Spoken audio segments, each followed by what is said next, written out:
Magandang araw po sa inyong lahat. Sa araw po na ito ay isa na namang kwento ng pakikipagsapalaran at kababalaghan ang aking ihahatid sa inyo. Ito ay kwento ni Limuel at ng kanyang lolo Solano sa bagong lugar na kanilang pinuntahan na tinatawag na Baryo Karimlan, na kung saan lahat ng mga nakatira dito'y katulad nilang mula sa lahi ng mga aswang. Subalit namumukod tangi ang mga aswang na doon ay naninirahan. Hindi sila kumakain ng laman loob ng tao at hindi rin pumapatay. Mabubuting aswang ang taguri sa kanila. Sa bagong lugar na yon ay may mga sumisira ng kalikasan. May nagpapasabog sa bundok na nagbibigay panganib sa mga naninirahan doon.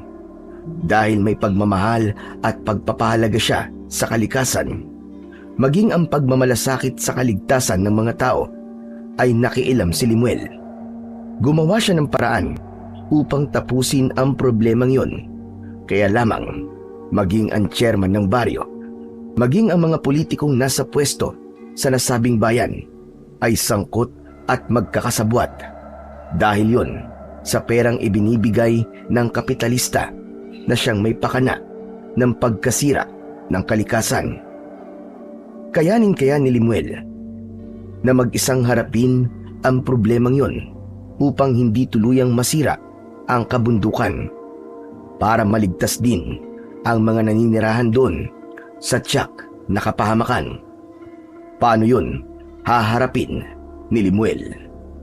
Ngunit bago ang lahat, huwag po nating kalimutang mag-subscribe at i-hit ang notification bell sa aking YouTube channel na The Voice Addict at Apong Isaac para sa mas marami pang makapigil hiningang kwentong aswang at katatakutan mula sa mundo ng kababalaghan. Umpisahan na po natin ang kwento. Sakay ng tricycle sina Lolo Solano at ang mga apong sina Limuel, 22 anyos, at ang batang pinsan na si Jobert. Binabagtas nila ang daan patungo sa Baryo Karimlan, doon ang kanilang destinasyon, at sa lugar na yun sila makikipagsapalaran. Mula sila sa isang lugar sa Dumaguete, kaya lamang ay sapilitan silang pinalayas sa kanilang tinitirahan. May nakapagsabi kasi na ang lahi nila ay mula sa angkan ng mga aswang.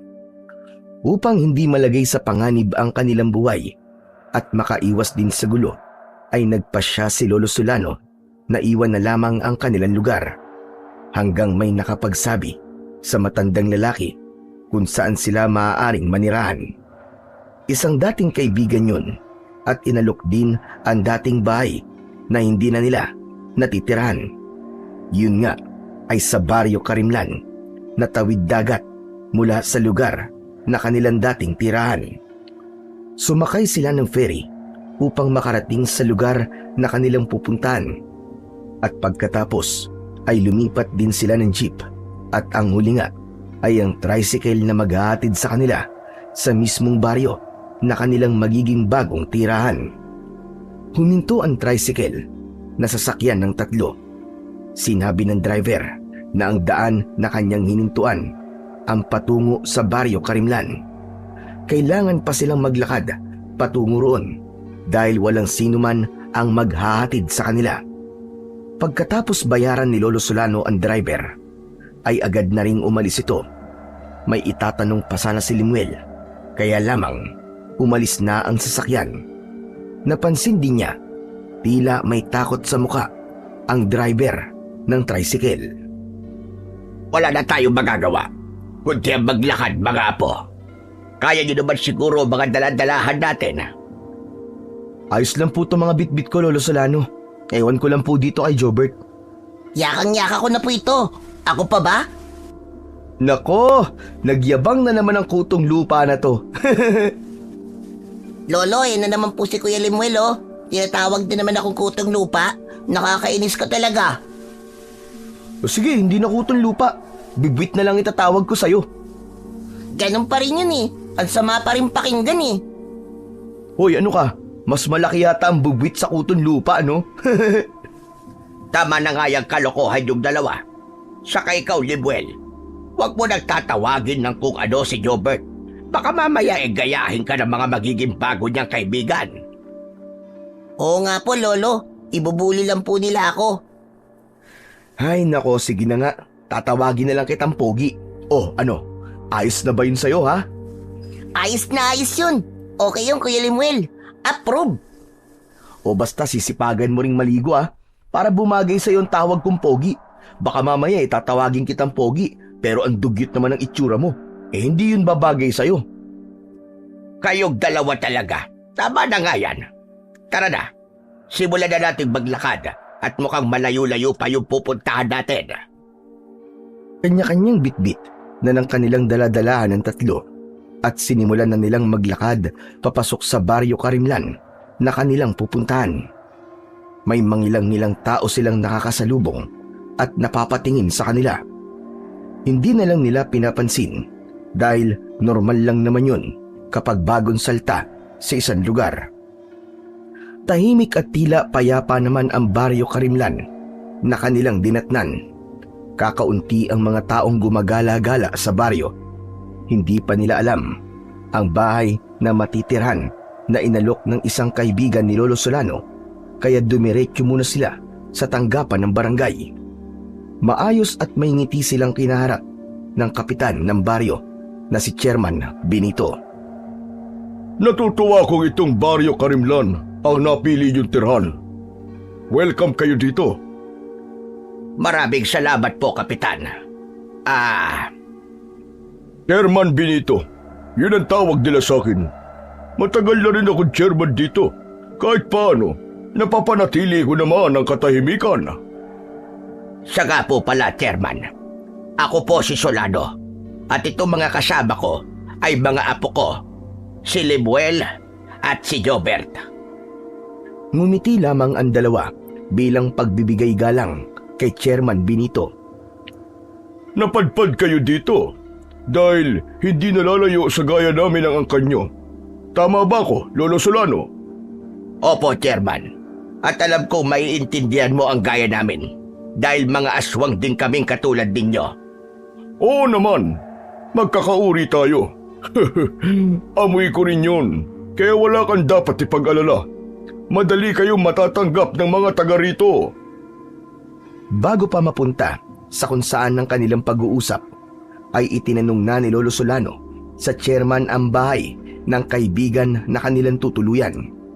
Isang kagawad ng barangay ang inutusan ni Chairman Benito upang samahan ng tatlo sa kanilang titirhan. Nasa 10 minuto ring naglakad ang mga ito mula sa tanggapan ng barangay hanggang sa makarating sa bahay ng kanilang tutuluyan. Luma na yon, subalit pwede pang tirhan. Meron lang konting sira ang ilang bahagi ng bahay, ngunit maaayos pa naman. Pagkatapos magpasalamat ni Lolo Solano sa naghatid sa kanila, ay pumasok na sila sa loob ng bahay. Maraming agiw at alikabok, kaya nagpagpag muna sila ng mga gamit para meron silang maupuan. Ito na ang magiging bahay natin mula ngayon. Dito tayo magsisimula ng bagong buhay. Dito sa Baryo Karimlan. Mukhang okay naman po dito, Lolo Solano eh. Sana po, marami din po ako maging bagong kaibigan dito, Lolo. Tsak yun, Apo. Kaya hindi ka maiinip. Sana, mababait at hindi sila bully. Ikaw nga tong bully. Mahilig kang makipagtalo. Hindi kaya, Lo, si Kuya Limuel na naman oh. Oh, haya na naman kayo. Mag-uumpisa na naman kayo. Ala, sige. Tulungan nyo na lang akong ayusin ang mga gamit natin. Saka tignan natin kung may mga naiwan silang gamit dito para makapagluto na tayo. Nagkanya-kanya na ng kilos ang dalawa. Tinignan ni Limuel ang kusina at nakita niya na may mga lumang gamit sa kusina na naiwan doon. Magagamit nila yon para makapagluto sila. May dala na rin silang bigas at mga dilatang pagkain para sa ilang araw. Kaya bibili na lang sila ng iba pang kailangan bukas. Nang makapaghapunan, ay nagpahinga na ang tatlo. Pagod din sila sa haba ng kanilang naging biyahe. Bago lang sila sa bahay na yon, subalit isa man sa kanila ay hindi namahay. Kundi pare-pareho silang nakatulog kagad. Siguro dahil hapo ang kanilang katawan, kaya naman agad silang hinila ng antok. Malalim na ang gabi nang magising si Lolo Solano dahil sa ingay na kanyang naririnig sa labas ng bahay. May pagaspas ng kung ano-anong hayop at may mga ingay sa paligid ng kubo. Bumangon ng matanda at marahang nagtungo sa may bintana. Bahagyang iniangat ang sara ng bintana. Dahil maliwanag ang sikat ng buwan sa labas, ay kitang-kita ng kanyang dalawang mga mata ang mga nilalang na nasa labas ng kubo. Mga iba't ibang uri ng aswang ang tila bumisita sa kanila. Marahil nakikiusyoso ang mga ito, subalit walang masamang ginagawa kundi tila nakikibalita lamang. Maya-maya pa ay isa-isa nang umalis ang mga aswang na kanina lang ay nakapaligid sa kubo. Wala na. Isa-isa na silang umalis. Lolo, anong ginagawa niyo dyan sa may bintana? Nagising na rin pala si Limuel at nakita ang matanda na may sinisilip sa bintana. Wala na sila, Apo. Umalis na. Sino po? Ang mga aswang. Ang ibang residente na naninirahan dito sa Baryo Karimlan. Wala po silang ginawa sa inyo? Wala. Kundi nakiramdam lang sila doon sa labas ng kubo natin. Baka po naamoy nilang kauri natin sila, kaya wala silang ginawa sa atin. Yan din ang nasa isip ko, Limuel. Siguro, tiniyak lang nilang kung sino tayo na bagong dating sa kanilang baryo. Kung wala silang ginawa sa atin, ibig sabihin, tanggap po nila tayo. Wala silang magagawa kundi tanggapin nila tayo. Sa kasino pa ba ang dapat magsama-sama at magdamayan kundi tayo magkakauri, hindi ba? Kung sa bagay po, tama po kayo, Lolo Solano. O sige na, bumalik ka na sa pagtulog at ako'y matutulog na rin uli para sa kagaya natin ng baryong ito. Kaya alam kong ligtas tayo rito dahil nga mga katulad nating aswang ang naninirahan dito. Tama, nakagaya nilang aswang ang mga naninirahan sa Baryo Karimlan. Subalit mga aswang na hindi pumapatay ng tao at kumakain ng lamang loob o tumitikim ng dugo, kundi mga aswang na sapat na sa kanila ang mga karni ng hayop at mga sariwang gulay at prutas. Isa yon sa mga katangian na dapat taglayin ng mga uri ng aswang na maaaring manirahan sa lugar na yon. Maigpit yung pinatutupad ng kanilang chairman. Ang sino mang makita na lalabag at gagawa ng di ayon sa ipinatutupad na tuntunin ay maaaring parusahan at tuluyang palayasin sa Baryo Karimlan. Kinabukasan ay nakita nila Lolo Solano ang magiliw na pagtanggap sa kanila ng mga kapitbahay. Nakangiti sa kanila ang mga nakakasalubong nila, bagay na ipinagtaka ng maglolo. Lo, parang kilalang-kilala na nila tayo ah. Yun din nga ang napansin ko, Limuel. Para bang matagal na tayong naninirahan dito. Malamang po, sila rin po yung mga aswang na dumalaw sa ating kagabi. Inalam siguro nila kung talagang karapat dapat tayong manirahan dito. Siguro nga, at nang matiyak nila na katulad nila tayo na mabubuting aswang, kaya agad naging magaan ang loob nila sa atin. Teka nga pala, Lolo. Nasaan po si Jobert? Heto na ako, Kuya Limuel. Saan ka na naman galing? Saka ano yung mga daladala mo? Pagkain natin. Bigay ng mga batang naging kaibigan ko. Ang babait nila, Kuya Limuel. Heto nga binigyan nila ako ng nilagang kamote, saging at may prutas pa. Uy, ayos siya na. May pagkain na uli tayo. Apo, bakit ka naman binigyan ng mga bago mong kaibigan? Sabi po kasi, pinabibigay ng kanilang tatay at nanay. Sa Lolo, ang babait po ng mga bago kong kaibigan. Kaya dapat maging mabait ka rin sa kanila, Apo. Sana all mabait. Si kuya talaga kayang ka na naman eh. Kaya ko maging mabait kapag mabait din ang mga kalaro ko. Tara na, umuwi na muna tayo at pagsaluhan na natin ang mga binigay sa iyong pagkain, Jobert. Kaya hindi na muna tayo magluluto ngayon. Ramdam ni na Lolo Solano ang naging mainit na pagtanggap sa kanila ng mga residente sa Baryo Karimlan. Malayong malayo sa dating lugar na kanilang pinanggalingan. Sa bagong lugar na kanilang kinaroroonan ngayon, tila ba nagkaroon sila ng kapanatagan ng loob. Samantalang mga aswang ang naninirahan sa lugar na yon. Subalit higit nilang ramdam ang katahimikan at pagdadamayan ng mga nakatira doon. Pinagsasaluhan na ng tatlo ang pagkain na ibinigay kay Jobert nang meron silang maramdaman. Teka, ano yon? Ang lakas ng pagsabog, Lolo Solano ah. Bulkan po ba yun, Lolo Solano? Pumutok na bulkan? Wala. Wala akong alam na may bulkan dito. Hindi rin yun na ikikwento ni Kapitan. Pero ano kaya yung pagsabog na yun? Naulit pa ang pagsabog ng ilang beses. Kaya kasunod nun ay ang paggalaw na ng lupa na tila ba lumindol. Teka, lumilindol. Ang lakas ng pagyanig! Yoko po tayo, Lolo. Magtago po tayo sa ilalim ng lamesa. Dali po kayo. Dahil sa patuloy na pagyanig ng lupa, ay yumuko na rin ang dalawa at ginaya na nila si Jobert. Yung po kasi ang turo ng teacher namin doon sa school. Kapag daw po may lindol, ay wag daw po magpapanik. Wag din tatakbo, kundi magtago na lang mula sa ilalim ng lamesa o kaya sa upuan para hindi babagsakan ng bagay na pwedeng bumagsak. Maya-maya pa ay nawala na ang pagyanig na nararamdaman nila. Nang humupa ang pagyanig ay lumabas sila ng bahay. Nakita nila na nagsipaglabasan din ang iba nilang kapitbahay. Subalit meron silang tinatanaw sa malayo. Doon, sa itaas ng bundok, may nakita silang usok mula sa bundok na tinitignan ng mga kapitbahay.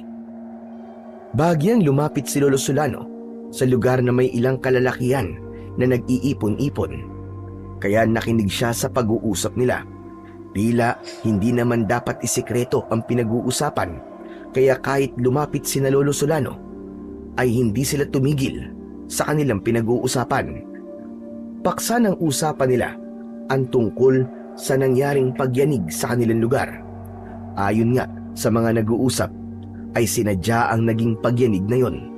Hindi yun lindol na likha ng kalikasan, kundi lindol na kagagawan ng tao. Napaisip si Lolo Solano sa mga sinabi ng taong naroon. Paanong naging gawa ng tao ang nangyaring pagyanig? Ipinagpatuloy niya ang pakikinig hanggang sa ganap na niyang naunawaan yun. Ayon sa mga nag-uusap, ay may ginawang pagpapasabog sa bundok.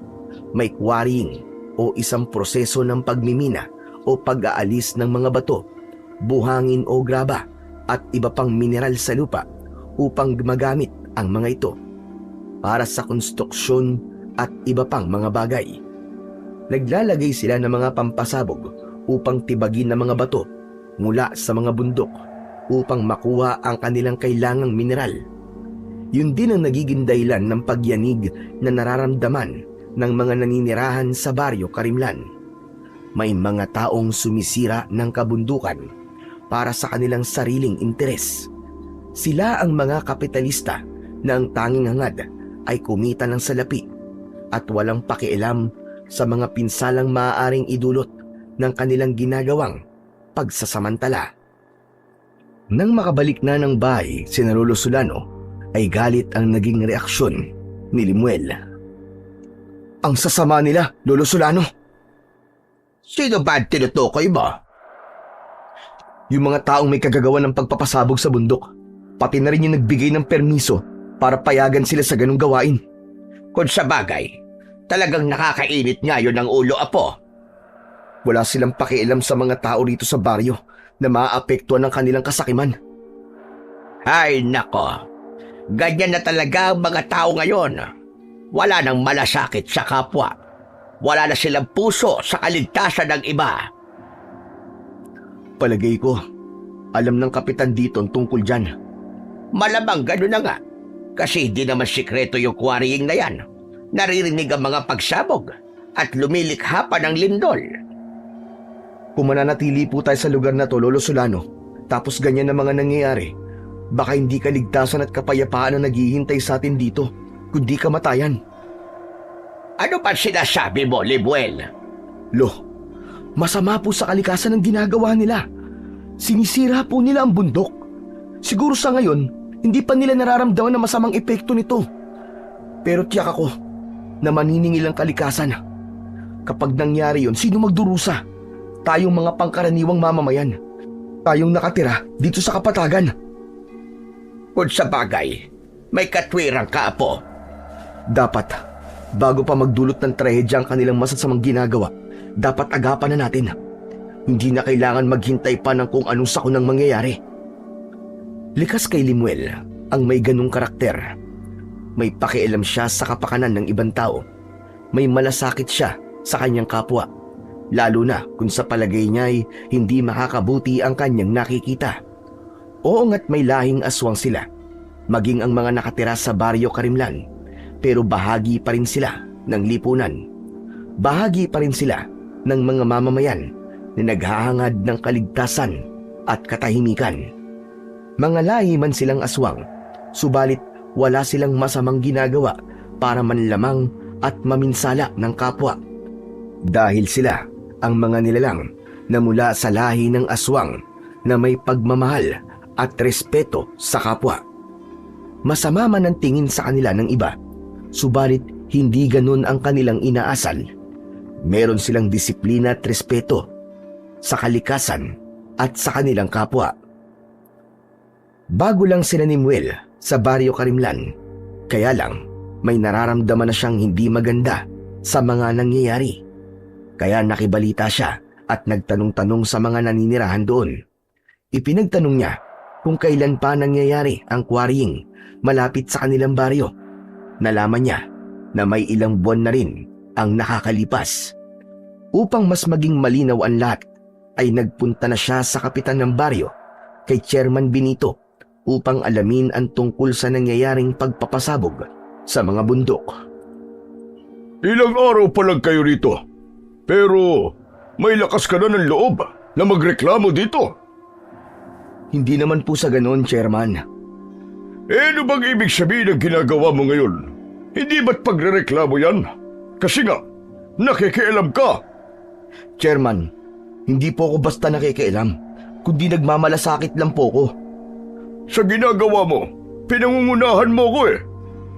Hindi po ganun ang intensyon ko, Chairman.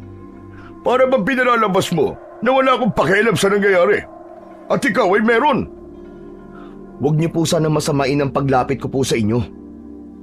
Alam ko tungkol sa quarrying na yan. Dahil di naman ako bingi.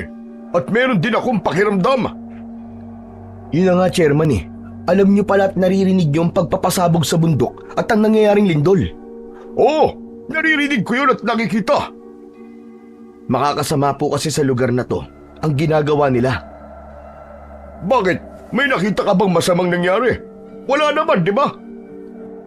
Gusto niyo pong mangyari na muna yun? Saka kayo kikilos, ganun ba? Sandali nga, Lemuel. Ano bang ibig mo sabihin, ha? Masyado kang mapapel. Kabago-bago mo lang dito sa Baryo Karimlan. Bago nga lang po kami. Pero ang iniisip ko lang po ay ang kaligtasan ng mga narito. Alam ko, katulad nyo, may lahi rin po kayong aswang. Oo, hindi ko ipinagkakailayan. Bilang aswang, ako ang naatasang manguna rito. Dahil lahat ng mga naninirahan dito sa Baryo Karimlan ay mga taong pinaalis sa lugar na kanilang pinagmulan dahil nga sa kanilang pagiging aswang. At dito sa lugar na to, nakasumpong sila ng kanilang magiging kanlungan at tatanggapin sila ng buong buo. Katulad yun ng lolo mo. Alam ko po yun. Hindi ko po yun maitatanggi at ipinagpapasalamat po namin yun. Kaya nga, huwag ka na lang masyadong pakialamero. Pero, paano po kung may mangyari po sa lugar na to? Mawasak din ang lugar na to dahil sa ginagawang paninira ng mga taong yun. Pare-pareho po tayong mawawalan. Saan tayo titira? Paano na mga naninirahan dito sa Baryo Karimlan na umaasang dito nila matatagpuan ang hanap nilang pagtanggap at kapayapaan? Masyado kasing eksahirado ang takbo ng utak mo, binata. Huwag kang ganon. Iniisip ko lang po yung mga darating na araw. Kaya kung maiiwasan natin na huwag mangyari ang anumang kamalasan, dapat may ginagawa tayo. Pwede ba? Huwag ka na lang muna makialam. Sa katrabaho ko ang gusto mong panghimasukan. Nagbibigay lang po ako ng suwestyon at opinyon ko, Chairman. Salamat sa opinyon mo. Pero hindi ko pa kailangan yun. Kaya makakauwi ka na. At ako na ang bahala sa anumang problemang inaakala mong darating sa baryo natin. Sagot ko na yun bilang chairman. Nang makauwi si Limuel mula sa pakikipag-usap kay Chairman Benito, ay napansin ng pinsang si Jobert ang pagiging tahimik at kawalan ng kibo nito. Kuya Limuel, ayos ka lang ba? Hindi, Jobert. Bakit? Anong problema mo? Kanina nang umalis ka, saya-saya mo pa. Tapos ngayon, nang bumalik ka bigla ka ng matamlay at walang kibo. Pwede ba, Jobert, iwan mo muna ako? Gusto ko mapag-isa. Grabe, ang sungit mo naman, kuya. Bakit, meron ka ba? May buwan ng dalaw ka ba ngayon kaya masungit ka, ha? Ano ba sinasabi mo? Hindi naman ako babae Wala akong regla, no? Kasi nga, sungit mo Para lang nagtatanong lang Oo nga naman, Limuel. Ano ba nangyayari sa yung bata ka? Mainit ang ulo mo. Pwede na yatang paglutuan ng itlog yung bunbunan mo dahil sa init ng ulo mo. Oo nga po. Subukan po kaya natin magpatong ng itlog sa ulo niya para malaman natin kung gaano kainit ang ulo ni Kuya Limuel. Tumigil ka na, Jobert. Namumuro ka na sa akin, Kukonyatan na kita. O, tignan mo to. Nagbibiro lang naman Gusto ko agad manakit. Ang kulit mo kasi. Sabihin mo na kasi sa amin kung ano bang ikinakainit ng ulo mo. Ikinuwento ni Limuel sa kanyang lolo ang naging pakikipag-usap niya kay Chairman Benito kung paano siya sagutin ito na tila walang pakialam sa problemang kanyang idinulog sa kapitan. Pabayaan mo na siya. Kalimutan mo na lang, Limuel. Pero lo, kapakanan po ng naninirahan dito sa Baryo Karimlan ang ikinakabahala ko.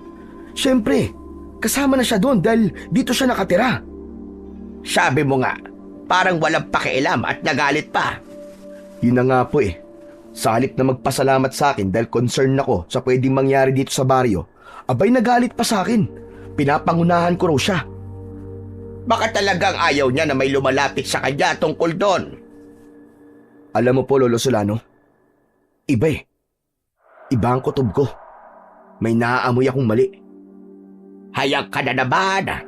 Bad trip na nga sa'yo si Chairman tapos kung ano-ano pa ang iniisip mo.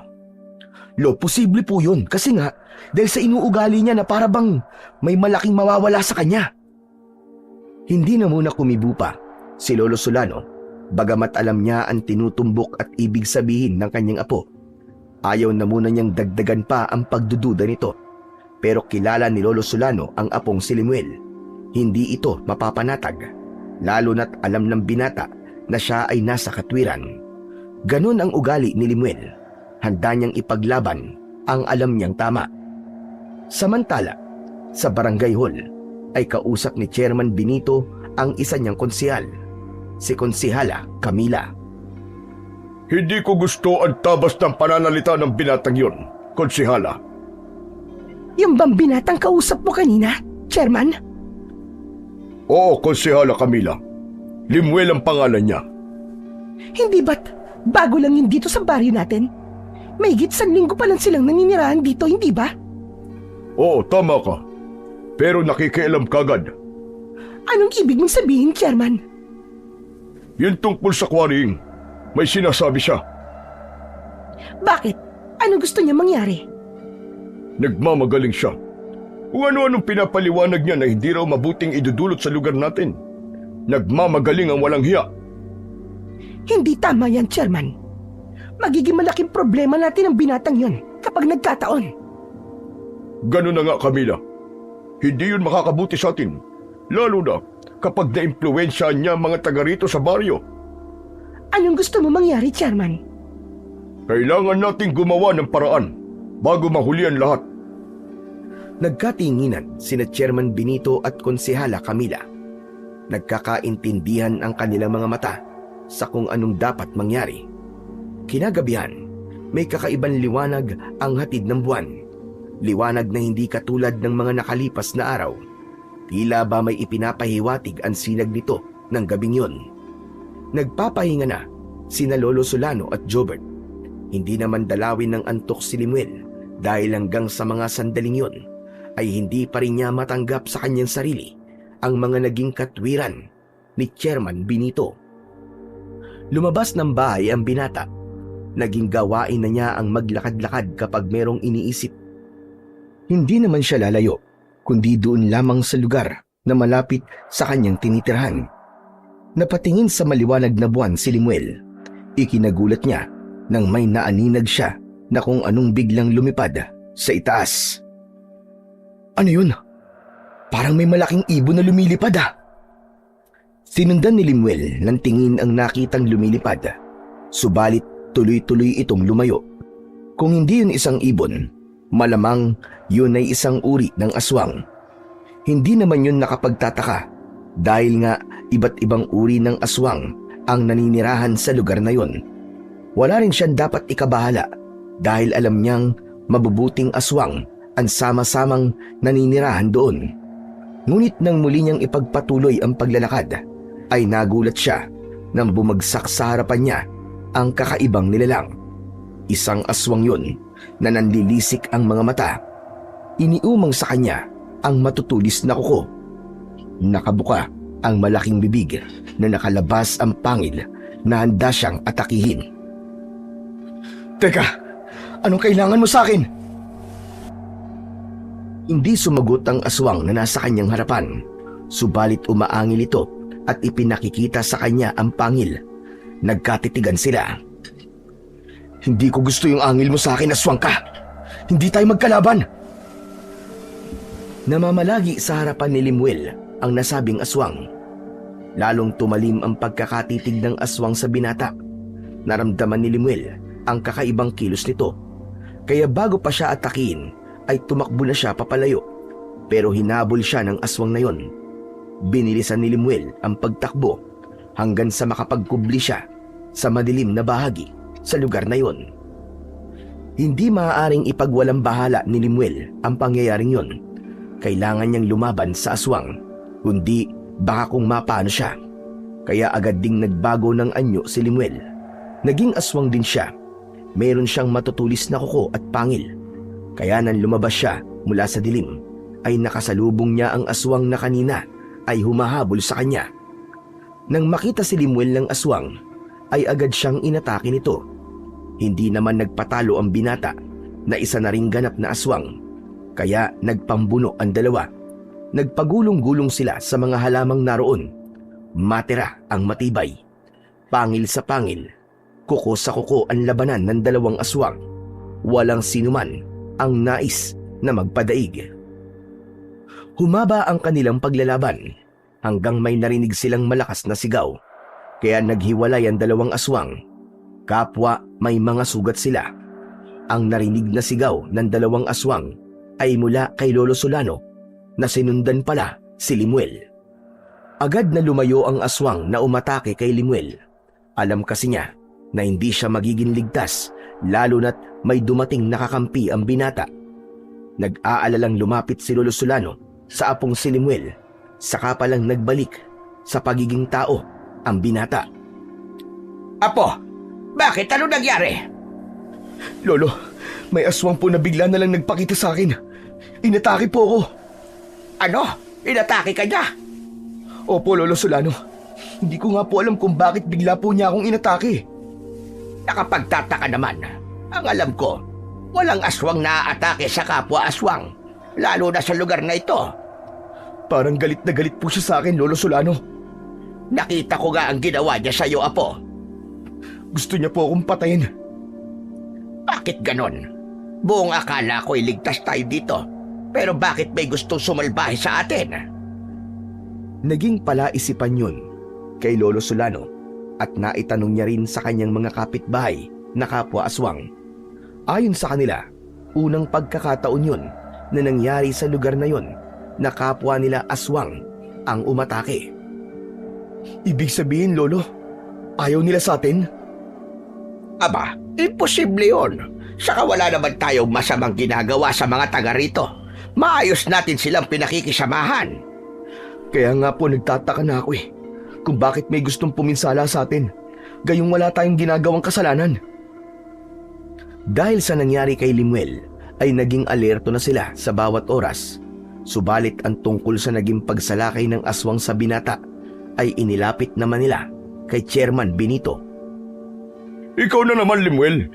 At sinama mo pa ang lolo mo. May kailangan kasi kaming ilapit sa inyo, Chairman. Lolo Solano, alam ko na po sasabihin ng apo niyo tungkol sa quarrying na naman. Sasabihin niyang nakakapinsala ito sa baryo natin. Hindi po ito tungkol doon, Chairman, kundi dahil sa aswang na sumalakay sa kanya nitong nakaraang gabi lamang. Totoo ba sinasabi nitong lolo mo, Limuel? Opo, Chairman. May aswang po na bigla na lamang umatake sa akin at plano po akong patayin. Sigurado ka bang aswang yun? Baka naman ligaw na hayop lamang. Sigurado po akong aswang yun. Saka, Chairman, aswang din po ako kaya alam ko at amoy na amoy ko siya. Pero paano mo na siguro na gusto kanyang patayin? Naramdaman ko po yung sinalakay niya ako. Ito pa nga po sa braso ko, tignan nyo. Sugat po ito na kagagawan niya. Kapitan, akala ko po ba nagkakaisa mga taga rito dahil pare-parehong aswang at merong respetuhan?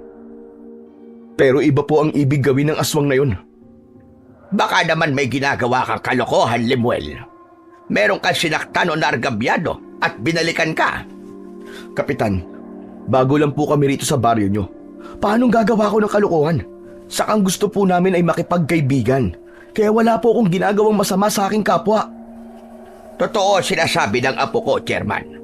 Dahil lagoy kong pinagsasabihan ng mga apo ko tungkol sa bagay na yan. Di kaya galing sa ibang lugar ang aswang na umatake sa'yo, Limuel? Ibig niyong sabihin may ibang aswang mula saan lugar ang dumadayo rito?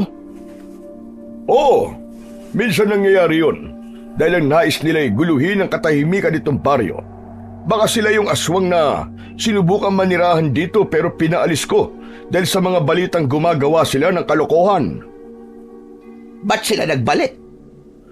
Sabi ko nga sa inyo, ibig manggulo at nagkataon na kayo ang natsyempuan nilang puntahan at guluhin.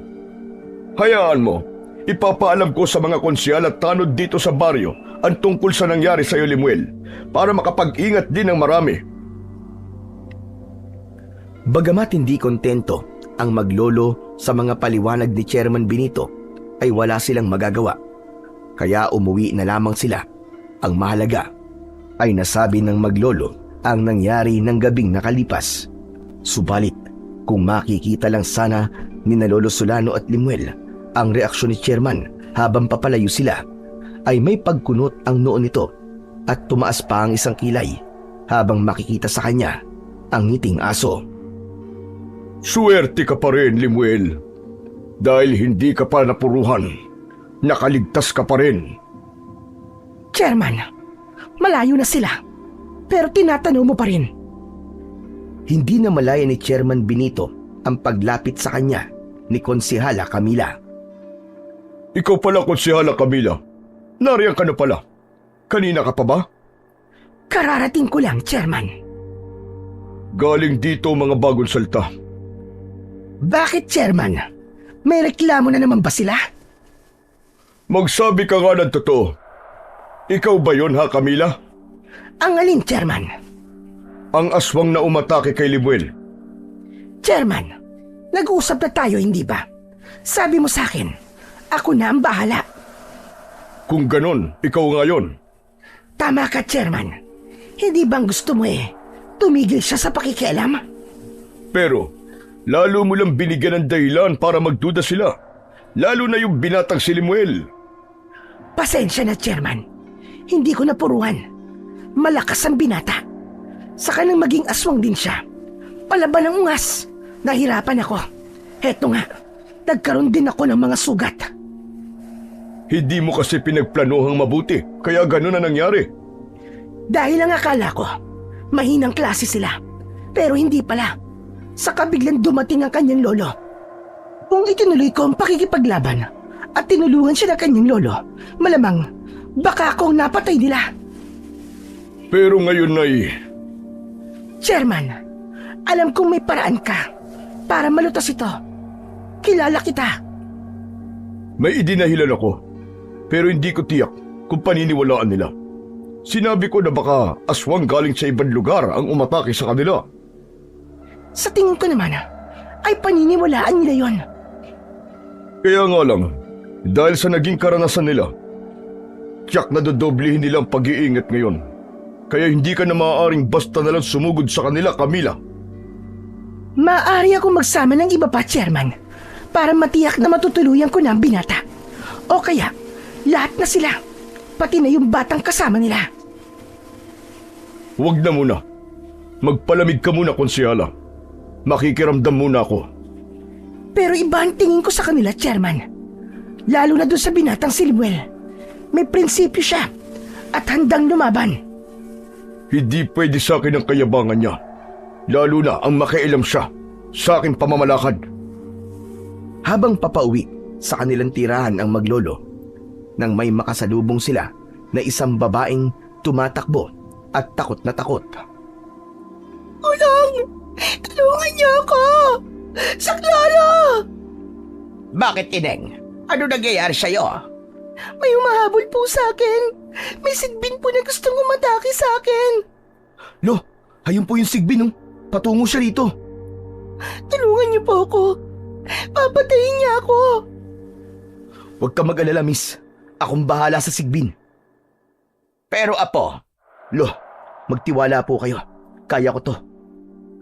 Lumayo si Limuel sa kanyang lolo at sa babaeng humihingi ng tulong. Saka biglang nagbago siya ng kanyang anyo.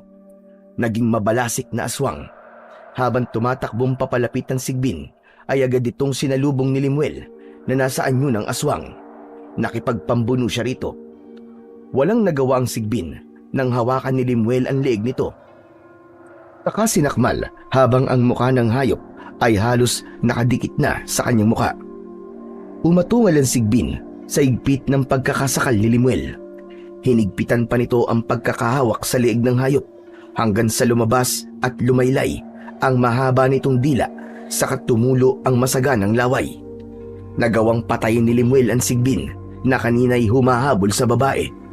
Nang mamatay na ang sigbin, ay ibinalibag ito ng binata sa malayo. Saka siya nagpalit uli ng anyo at nagbalik sa dati. Nilapitan siya ng babae at nagpasalamat. Utang ko sa iyo ang buhay ko. Salamat sa iyo. Ginawa ko lang ang dapat, lalo na sa sitwasyon mo kanina. Ako nga pala si Limuel. Annalyn naman ang pangalan ko. Salamat talaga sa iyo, Limuel. Pati na sa inyo, Lolo. ako si Lolo Solano. Yun ang tawag sa akin. Kahanga-hanga po ang ginawa ng apo niyo, Lolo. Ganyan talaga si Limuel. Laging handang tumulong sa kanyang kapwa. Kung hindi ko po kayo nakita, baka naging pagkain na po ako ng sigbin na yon. Siya nga pala. Akala ko ba tahimik at ligtas ang baryong to? Bakit merong gumagalang sigbin? Hindi ko rin alam. Baka naligaw lang. Pero delikado pa rin. Kung di napatay ng apo ko ang sigbin, marami pa siyang maaaring saktan at maging biktima. Kaya dapat malaman kagad ni Itay ang tungkol sa sigbin na humabol sa akin. Kailangan magawa niya ng paraan. Baka napapasok na ng kung anong mga nilalang ang baryo. Alam kong aaksyonan niya ito dahil siya ang chairman dito. Ano ka mo? Anak ka ni Chairman Benito? Opo, Lolo Solano. Anak po ako ni Chairman. Hindi ko alam na may magandang anak pala si Chairman. Ang totoo, Annalie, kanina lang galing kami sa barangay at kinausap namin si Chairman dahil may inilapit kami sa kanya. Talaga? Sana naman ay natulungan kayo ni Itay. Nagbigay lang siya ng paalala sa amin. Hayaan niyo, Limuel. Total magkaibigan na tayo. Kapag may problema kayo, sabihin mo lang sa akin at ako na ang bahalang magsabi kay Itay. Salamat, Annalie. Sige, Annalie. Salamat. Kailangan na naming umuwi ng apo ko. Mag-iingat ka. Kayo rin po. At salamat po muli sa tulong niyo. Lalo na sa iyo, Limuel. Wala yun, Annalie. At sana, hindi ito ang huli nating pagkikita. Bagamat hindi naging kontento si Limuel sa naging tugon sa kanila ni Chairman, ay masaya pa rin silang umuwi ng kanyang lolo dahil yun kay Annalie. May kasiyahang idinulot yun sa damdamin ng binata. Kuya, anong meron? Saan? Diyan sa bubong ng bahay natin. Kasi kanina ko pa napapansin habang nakaiga ka dyan sa upuang kawayan eh. Nakatitig ka sa bubong, tapos napapangiti ka. Ikaw talaga, Jobert. Ako na naman ang nakita mo. Nagtatanong lang naman ako eh. Kasi nga parang napapraning ka na. Pangiti-ngiti ka riyan eh. Nakikipagnitian ka sa wala naman. Pwede bang wag mo na akong pakialaman dito, Jobert? Eh paano kung matuluyang ka riyan, maiipang ka ng hangin, tapos masiraan ka na ng ulo? Nako, mahirap yun. Baka mamaya, bigla ka na lamang mangagat at magwala. Basta masaya lang ako, Jobert, kasi nga, may nakilala kami kanina ni Lolo Solano. Ano? Babaeng aswang? Malamang aswang din siya. Kasi nga, dito nakatira sa Baryo Karimlan eh. Pero, magandang aswang siya, Jobert. Uy, mukhang in love ka na kagad sa kanya. Ewan ko, Jobert. Pero alam ko, masaya akong nakilala ko siya. Kaya tsak, mauulit ang pagkikita namin. Isama mo ako, Kuya Limuel. Kasi nakakainip dito sa bahay eh. Para naman makababasyal din ako paminsan-minsan. Hayaan mo, kapag makikipagkita ako kay Annalie, isasama kita. Nag-uusap ang magpinsan nang muli ay nakarinig sila ng mga pagsabog ng kung ilang ulit. Kasunod nun ang pagyanig, mas matagal at mahaba kumpara sa dati. Naku, ayan na naman, Kuya Limuel. Lumilindol na naman. Anak ng, talaga nga yatang gusto nilang sirain ang lugar na to. Nagpapasabog na naman sila ng bundok. Hindi talaga sila titigil. Kuya, sino ba yung mga nagpapasabog na yun? Mga taong gahaman na ang tanging alam ay magkamalan sa lapi. Di ba nanggaling kayo ni Lolo Solano sa barangay at sinabi niyo yung kay Kapitan? Yun nga nakakalungkot eh. Parang walang pakialam si Chairman tungkol dun. Paano na ngayon yan? Kapag tuloy-tuloy ang pagkasira ng bundok, baka magalit ang mga diwata. Di ba sabi may mga diwata daw na naniniraan sa bundok? Lalo na't nasisira ang tirahan nila. Hindi lang mga diwata ang magagalit at mawawalan ng tirahan, Jobert, kundi maging ang mga taga rito sa Baryo Karimlan. Dahil lahat ng narito ay posibleng mapahamak. Dahil hindi na nakayanan pa ang patuloy na paninira sa kabundukan, kaya naglakas loob si Limuel na kausapin ng mga aswang na naninirahan sa Baryo Karimlan. Ipinaalam nila sa mga taga ron ang tungkol sa masamang idudulot ng quarrying sa kanilang lugar. Sa kanyang pakikipag-usap sa mga naninirahan doon, ay hindi lang pala sila ang nagrereklamo at kinakabahan dahil sa madalas na pagsabog sa kabundukan, kundi marami na ang mga ito. Yun nga lang ay tila wala silang lakas ng loob na magsalita at magreklamo dahil tinatakot sila ni Chairman Benito. Tinasabi sa kanila na kung pakikialaman siya sa pamumuno at puro reklamo ang ipaparating sa kanya, ay gagawa siya ng paraan para paalisin ang mga ito sa Baryo Karimlan. Bagay na ayaw namang mangyari ng mga residente sa baryo dahil nga sa pagiging aswang nila. Walang tatanggap sa kanila at maaaring ipagtabo yan lamang. Tanging ang Baryo Karimlan ang baryo na handang tumanggap ng mga aswang na may mabubuting kalooban. Hindi sila namemerwisyo at pumapatay, kundi kontento na sa pagkain ng mga hayop at mga gulay. Kahit aswang sila, ay naghahangad din ng kapayapaan sa kanilang buhay. Hindi mo na lang siya na ginawa yun, Apo. Lolo, kung hindi ko gagawin, ay sinong gagawa at maglalakas loob? Saka, nalaman ko na sila man ay gusto ng katahimikan. Pero sa nangyayari, ay nawawala yun. Kaya nga lang, ay inilapit mo na yan kay Chairman, hindi ba? Pero ikaw pa itong lumalabas na masama at pakialamero. Pero Lolo Solano, ibang usapan na po ngayon. Dahil marami na po ang gustong idulog sa barangay ang tungkol sa quarrying na totoong nakakaperwisyo naman. Nag-aalala na rin po sila na pagdating ng tag-ulan ay masama ang magiging epekto dito sa baryo. Hindi malayong magkaroon ng pagbuho ng mga lupa, magkakaroon ng landslide at matinding pagbaha dahil sa pagkasira ng kabundukan. Siguro naman ay alam ni Chairman yon. Yun na nga ang pinagtataka ko, Loy. Kung alam niyan tungkol sa magiging masamang bunga, ay bakit parang bingi at bulag siya? Walang pakialam sa kaligtasan ng mga tao rito sa Baryo Karimlan. Ang mga katanungang yon ni Limuel at Lolo Solano ay isa lang naman ang tunay na dahilan. Ang pananahimik at pagbubulag-bulaga ni Chairman Benito ay dahil natatapalan ng pera. Nakikinabang sila sa nangyayaring quarrying sa bundok.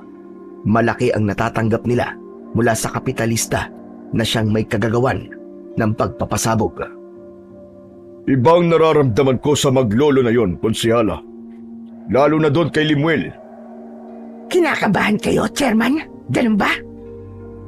Mukhang hindi talaga sila titigil. Ang huling balita ko ay kinakausap na ni Limuel ang mga taga rito sa Baryo Karimlan. Nakarating nga rin sa akin yan. Baka sa susunod na araw ay gumawa na sila ng pagkilos. Kaya ba nilang gawin yon? Kung may mamumuno, tsak susunod na mga taga rito, lalo na't apektado na rin sila. Pero hindi pwede yon. Paano kita natin? Yan pa naman ang ipinangako natin kay Mr. Tango, na may-ari ng kumpanya ng quarry, na hindi natin hahayaang may magreklamo at tayo ang gagawa ng paraan para pigilan sila. Kaya lamang, iba ang takbo ng utak ng Limuel na yon. Minalas lang kasi ako. Dapat sana nasintensyahan ko na siya. Mawawalan tayo ng kita. Kapag nagka-problema, sigurado yun. Chairman, siguro kailangan mo na rin ipaalam kay Mr. Tango ang tungkol sa nangyayari dito sa baryo. Lalo na yung binubuong grupo ng buwisit na Limuel na yon. Dahil nakarating na ang binubuong samahan ni Limuel upang labanan ng quarrying sa kanilang lugar, kaya ipinarating na rin yun ni Chairman Benito sa kumpanya ng may kinalaman sa pagmimina. Sa pag-uusap ni Chairman Benito at ng may-ari ay binalaan sila na dapat ayusin ang problema na yon, lalo na't nakakatanggap ng malaking halaga si Chairman mula sa kapitalista, kaya hindi na siya mapalagay ng mga sumunod na araw. May problema po ba kayo, Itay? May gumugulo lang sa isip ko, anak. Teka nga pala, saan ba ang punta mo? Magkikita po kami ng bago kong kaibigan, Itay. Si Limuel po. Ano ka mo? Nakikipagkaibigan ka sa lalaking yon? Bakit po, Itay?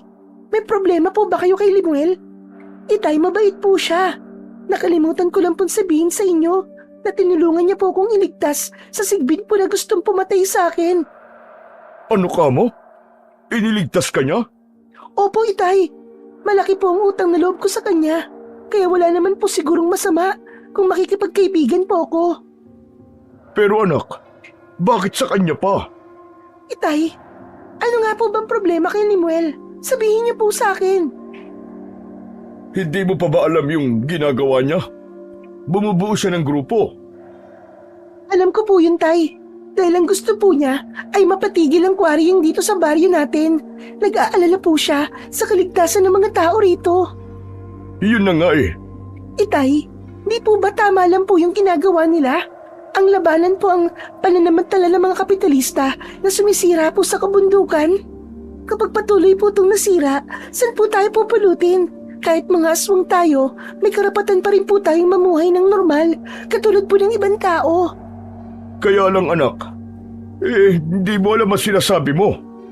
Itay, wala po akong nakikitang masama sa ginagawa po ni Limuel. Dapat nga po, suportahan pa po natin siya dahil kaligtasan natin ang nasa isip niya. Pero malaki na itutulong ng quarrying dito sa lugar natin. May mga kababaryo tayo na nagtatrabaho sa kanila. Nagbabayad sila ng buwis na pinakikinabangan ng ating baryo. Pero, pansamantala lang po magiging pakinabang natin sa kanila, Itay. Pagkatapos, mas malalang pinsala po ang kanilang iiwan sa atin. Tayo po magdurusa ng matagal dahil sa kanilang naging perwisyo at pagsalanta sa ating kalikasan. Pati ba naman ikaw anak? Nabilog na ang ulo ng Limuel na yun. Hindi po, Itay. Kundi naisip ko lang po na tama po yung nais niyang ipaglaban. Paano nga ba naman may papaliwanag pa ni Chairman Benito sa kanyang anak ang iba pang detalye? Kaya ba niyang sabihin na binabayaran siya ng malaki at nakikinabang? Malaking halaga ang natatanggap niya mula sa kapitalista. Dahil hindi napigilan ni Chairman ang anak, kaya nakipagkita pa rin ito kay Limuel. Akala ko hindi ka na darating, Annalie. Nag-promise ako sa'yo, di ba?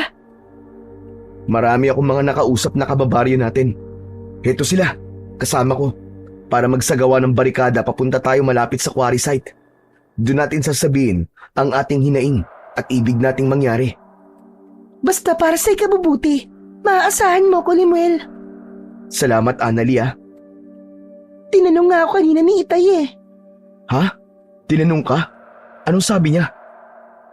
Ayaw niya tong ginagawa niyo. Siguro, hindi pa niya tayo naiintindihan. Kasi nga, may pinangako sa kanyang may-ari ng kumpanya na para daw sa baryo. Pero pansamantala lang yun, Annalie. Kung may pakinabang man, hindi rin yun magtatagal. Ang magtatagal ay ang pinsalang idudulot ng pagpapasabog sa kabundukan. Ang pagkakalbo nito. O siya, sige na. Mabuti pa umalis na tayo para maipakita na ng grupo natin ang hinaing ng mga taga rito sa Baryo Karimlan. Gaya ng naging plano ni Limuel ay nagpunta ang grupo na kanyang binuo sa site. Gumawa sila ng barikada upang ipaalam sa kumpanya na may kagagawan ng pagkakwari ang kanilang pagtutol at nais nilang tigilan na ito. Ang daya talaga ni Kuya, Lolo Solano. Hindi nila ako isinama sa lakad nila. Delikado kasi, Apo. Saka mapapagod ka lang. Kayang-kaya ko rin po yung sumigaw dun, no? At gayahin yung mga gagawin nila.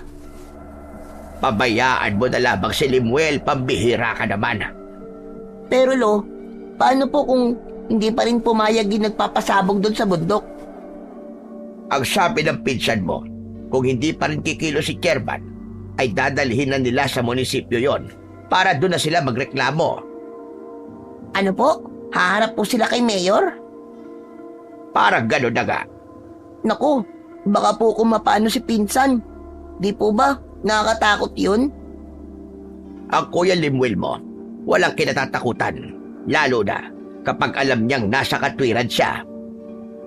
Nagawa naman ng maayos at payapa ni Limuel ang kanilang barikada upang ipaalam sa may-ari ng kumpanya ang kanilang hinaing. Yun nga lang, tila pinagtawanan lang sila ng mga nagtatrabaho doon. Sabi ng ilan sa mga tauhan ay nagsasayang lang sila ng oras at nagpapakapagod lamang dahil wala ring mangyayari sa kanilang reklamo. Nakasama niyo pala ang anak ni Chairman. Opo, Lolo Solano, at siya man ay hindi po sang-ayon sa ginagawang pagsira sa kabundukan. Kinakalaban niya ang kanyang tatay. Baka daw hindi lang po naiintindihan ng tatay niya at siya na lang daw po ang bahalang magpaliwanag at mangumbinse. Parang malabong mangyari yon.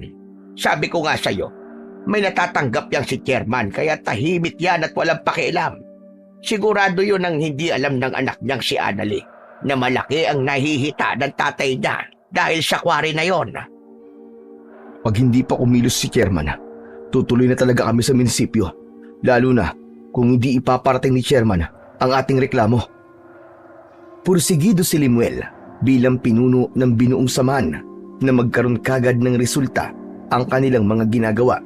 Dahil nga wala silang maaasahan kay Chairman para iparating yun sa mayor ng bayan na nakakasakop sa baryo ng Karimlan. Maayos namang humarap kay Limuel 10 ng kanyang mga kasama ang alkalde. Inisa-isa nilang inilapit ang kanilang idinulog na problema.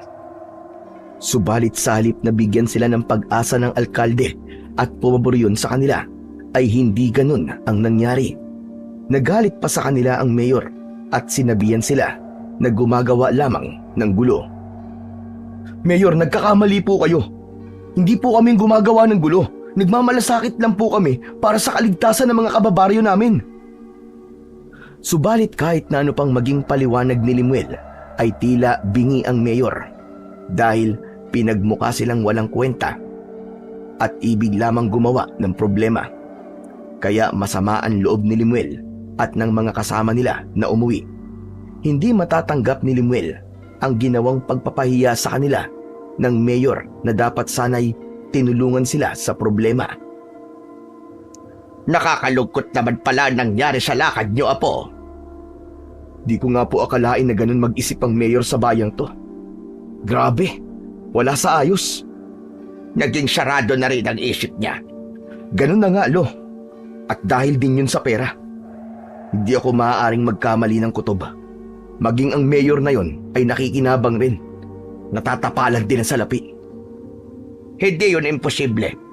Kaya hindi niya pinakinggan ang mga paliwanag mo. Sabwata na siyang nangyayari, Lolo Solano.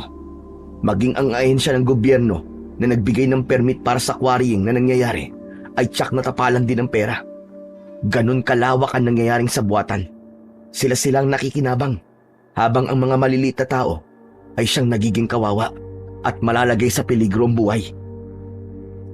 Ang naging paglapit ni Limuel sa mayor ng bayan ay naging usap-usapan.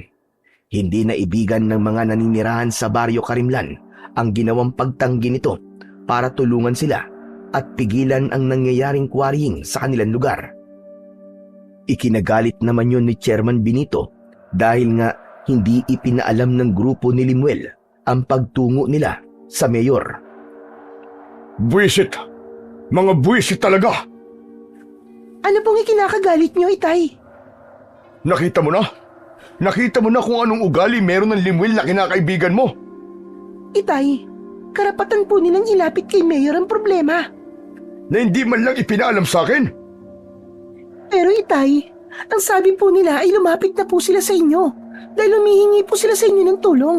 Kaya lang po tinanggihan nyo. Kaya po napilitan na po sila na dalhin na yung kay Mayor. Masyado lang talaga siyang mayabang. Nagmamagaling. Akala yata niya tama lahat ng ginagawa niya. Kapakanan lang po ng mga kababaryo natin ang iniisip po nila, Itay. Hindi. Mayabang pa rin siya. Kaya ayokong lalapit at makikipagkaibigan ka pa sa kanya. Naiintindihan mo? Itay naman, ayaw niyong makipagkaibigan ako sa taong nagligtas ng buhay ko?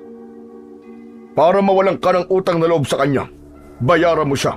Bibigyan kita ng perang pambayad. Itay, hindi po nababayaran ng utang na loob sa kabuhay ang itinaya niya sa pagliligtas sa akin. Kundi dahil sa kanya, baka kwento na lang po ako ngayon. Wala na po kayong anak. Ayoko sa taong mayabang, Annalie. Kaya wag mo na siyang ipagtatanggol pa. Wala akong nakikitang kayabangan sa kanya, Itay. Ang totoo nga, napakabait nga ni Limuel eh. Bihira ang taong kagaya niya na handang itaya ang buhay para sa ibang tao. Gaya ng ginagawa niya ngayon. Alam niyang malalagay sa peligro ang buhay niya dahil sa ipinaglalaban niya. Lalo na't hindi maliit na tao ang gusto niyang banggiin, pero hindi siya natatakot. Yun naman pala eh. Alam niyang hindi maliit na tao ang babanggain niya. Ba't hindi na lang siya manahimik? Dahil po may prinsipyo po siya, Itay. Gusto niya maging tama ang lahat. Kaya dapat nga na matuwa pa kayo dahil may isang gaya niya na nagmamalasakit sa mga kababaryo natin. Kahit nadayo lang sila dito. Hindi na sumagot pa si Chairman sa mga sinabi ng anak. Alam niyang hindi rin magpapatalo ito. Pero lalo lamang nadagdagan ng inis niya sa mapapel na si Limuel. Sinisira nito ang kanyang mga plano at ang kita na maaaring matanggap niya. Hindi siya papayag na isang gaya lamang ni Limuel ang magiging hadlang sa pagyaman niya. Lalo na't ang plano ni Chairman ay kumita ng malaki at oras na may malaking halaga na siyang naipon ay aalis din siya sa lugar na yon. Ayaw niya nang makasama ang kanyang kapwa aswang. Ibang buhay ang gusto niyang maranasan at sa ibang lugar yon. Dahil nga sa mga ginagawang pagkilos sa pangunguna ni Limuel ay ipinatawag ng mayor si Chairman Benito. Galit na galit ang mayor kay Chairman dahil mapapahiya siya sa kapitalista. Lalo na't malaki rin ang natatanggap ni mayor dahil nga sa pagpayag niya para sa operasyon ng quarrying sa lugar ng Baryo Karimlan. Silang mga mukhang pera ay walang pakialam sa kapakanan ng mga maliliit na mamamayan. Sila ang mga salot sa lipunan. Samantala, hindi naman nagpapigil ang grupo ni Limuel sa kanilang ipinaglalaban. Itutuloy nila ang ginagawang rally at barikada sa lugar malapit sa minahan. Patuloy silang sisigaw at ipaglalaban ng karapatan at kaligtasan ng mga taga-baryo Karimlan. Kahit aswang lang sila, ay meron silang karapatang mabuhay, lalo na't hindi sila gaya ng ibang aswang na ang hatid ay lagim. Sila ay mga aswang na nabubuhay ng tahimik at walang inaargabyadong sinuman. Naging tila bayani si Limuel sa baryo Karimlan. Marami ang humahanga sa kanyang ipinaglalaban.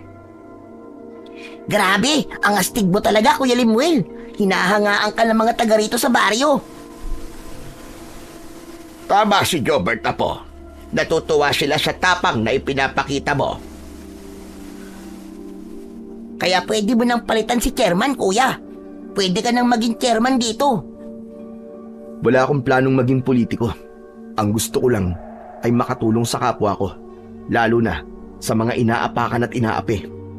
Ang totoo, Apo, namana mo sa tatay mo ang pagkakaroon ng ganyang prinsipyo.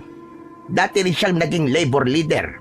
Siya ang nagtatanggol sa mga manggagawa na inaapi. Yun nga lang, dahil sa ginawa niyang yun, maaga siyang pumanaw. Naku, lagot.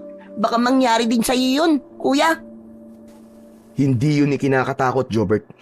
Mas mainam na mamatay na may ginagawa ako para sa ikabubuti ng iba.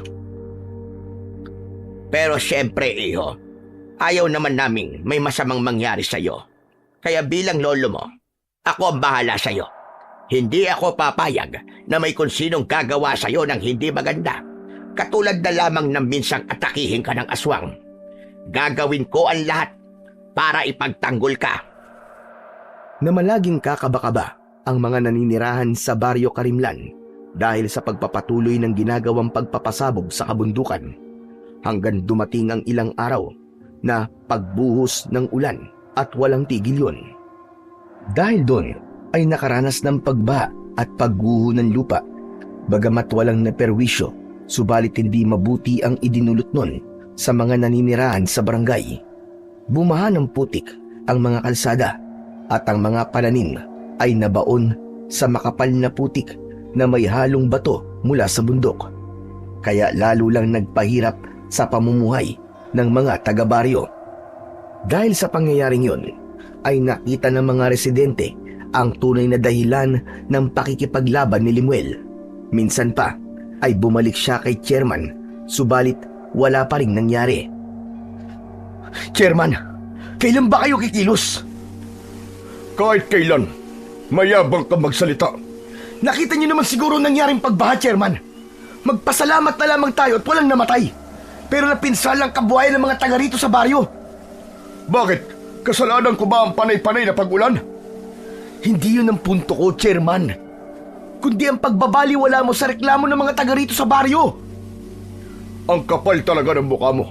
Dapat pala, hindi na lang ako pumayag na tumira kayo dito. Chairman, hindi kayo ang may-ari ng lugar na to. Kaya bilang mga aswang, ay may karapatan kami dito. Hindi nagustuhan ni chairman ang muli nilang pagtatalo ni Limuel. Kaya nang makausap niya si Konsehala Camila, ay bumuo sila ng desisyon. Sigurado ka ba, chairman? Sigurado't sigurado. Hindi na kailangan abutin pa ng kinabukasan ang mayabang na si Limuel. Paano ang anak mo? Hindi ba't malapit sila sa isa't isa? Mas mainam nga yun eh. Natuloy na siyang mawawala dito at hindi niya naiimpluwensyahan si Annalie. Huwag kang mag-alala, chairman. Kakausapin ko ang ibang mga aswang na mapapasunod ko.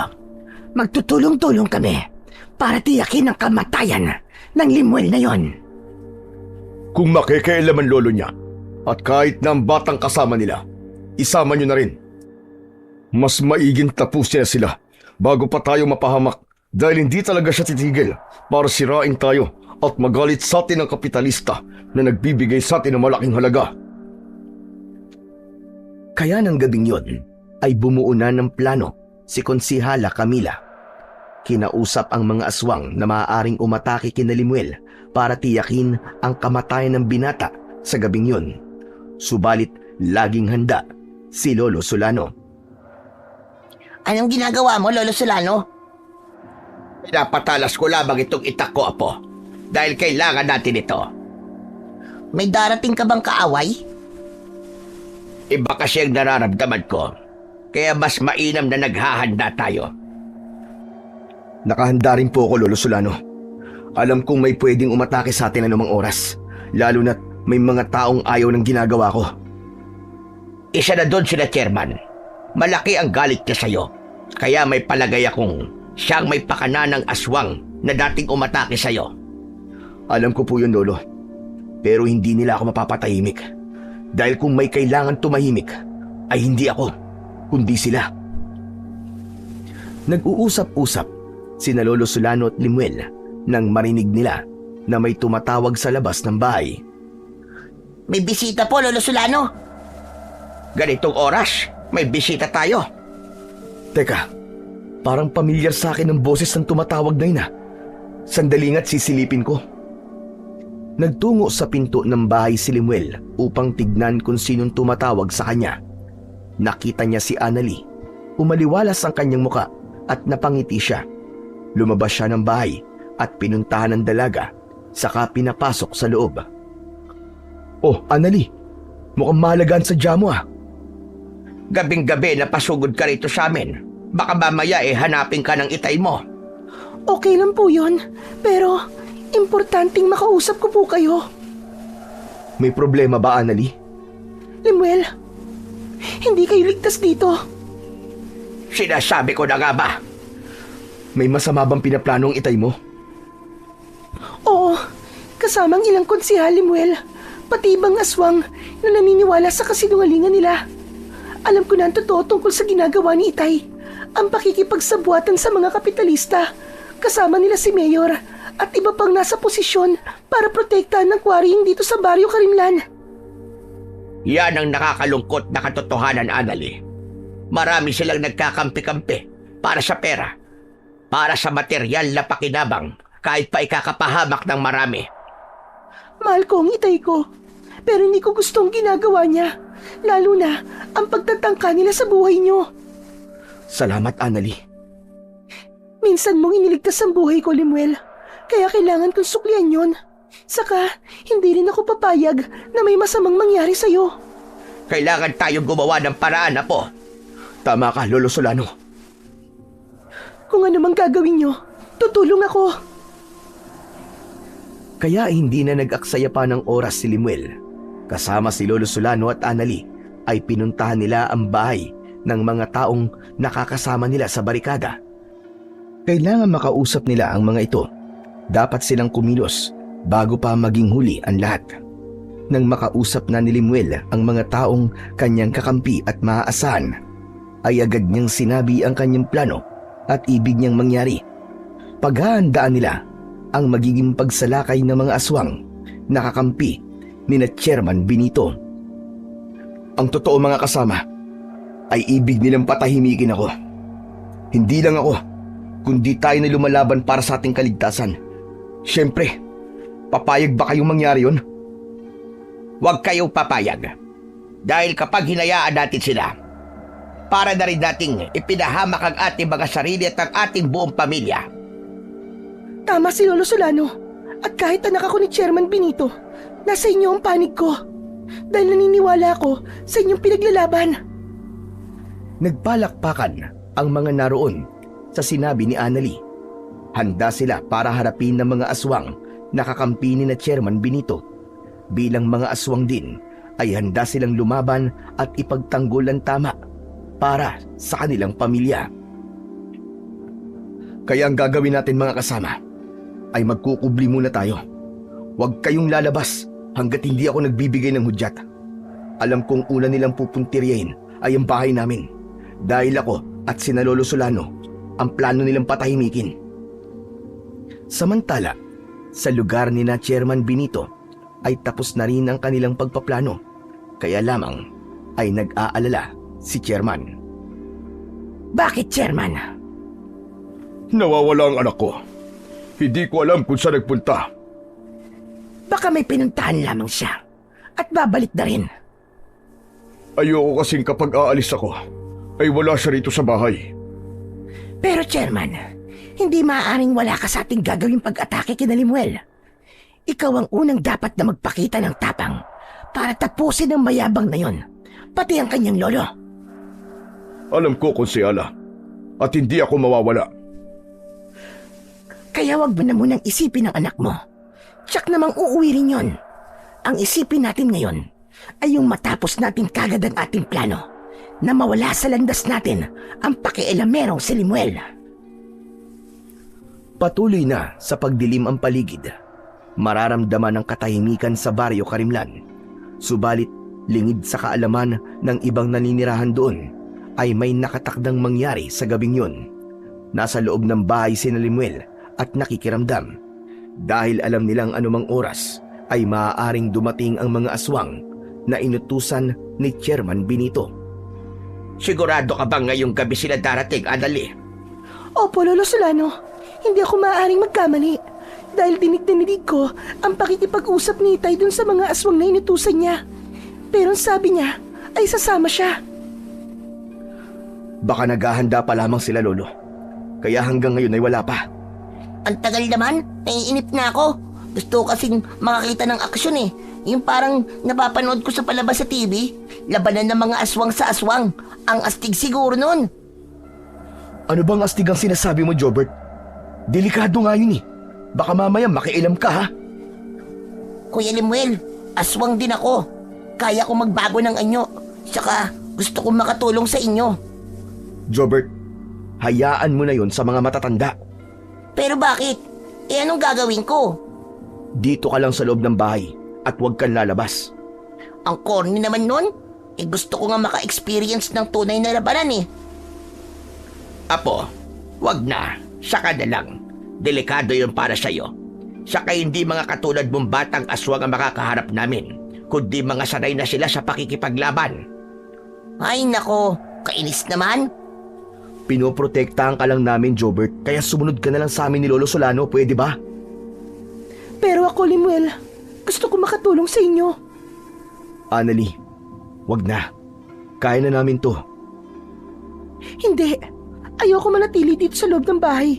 Sabi ko nga sa'yo, gusto kong ipaglaban ang karapatan ng pangkaraniwang tao. Kaya tutulong ako at hindi mo ako mapipigilan. Ayoko may masamang mangyari sa'yo, Anali. Huwag mo akong alalahanin. Kaya ko. Magtiwala ka sa akin, Limuel. Sige, ikaw ang bahala. Basta tandaan mo, mag-iingat ka, ha?